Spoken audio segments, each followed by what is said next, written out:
దేశంలో ఖరీఫ్ సాగును వర్షాభావ పరిస్థితులు గట్టి దెబ్బకొట్టాయి. నైరుతి రుతుపవనాల రాక ఆలస్యం, ఆశించిన స్థాయిలో వర్షాలు కురవకపోవడం వల్ల ఈ ఏడాది ఖరీఫ్ పంటల సాగు గణనీయంగా పడిపోయింది. దేశవ్యాప్తంగా మొత్తం ఖరీఫ్ సాగు విస్తీర్ణం 350.85 లక్షల హెక్టార్లకు పరిమితమైనట్లు కేంద్ర వ్యవసాయ శాఖ గణాంకాలు విడుదల చేసింది. గత ఏడాది ఇదే సమయానికి నమోదైన 442.8 లక్షల హెక్టార్లతో పోలిస్తే ఇది ఏకంగా 21% తక్కువ కావడం ఆందోళన కలిగిస్తోంది. ప్రధాన పంట అయిన వరి సాగు జూలై 6 నాటికి 13% తగ్గి 60.24 లక్షల హెక్టార్లలో మాత్రమే సాగైంది. గత ఏడాది ఇది 69.3 లక్షల హెక్టార్లుగా ఉండేది.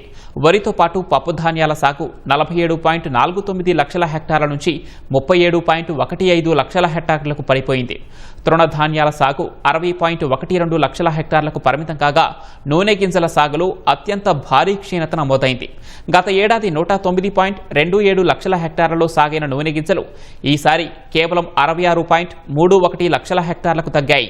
పత్తి సాగు కూడా 82 లక్షల హెక్టార్ల నుంచి 63.18 లక్షల హెక్టార్లకు పడిపోవడంతో ఈ ఏడాది వ్యవసాయ రంగం తీవ్ర సవాళ్లను ఎదుర్కొంటోంది.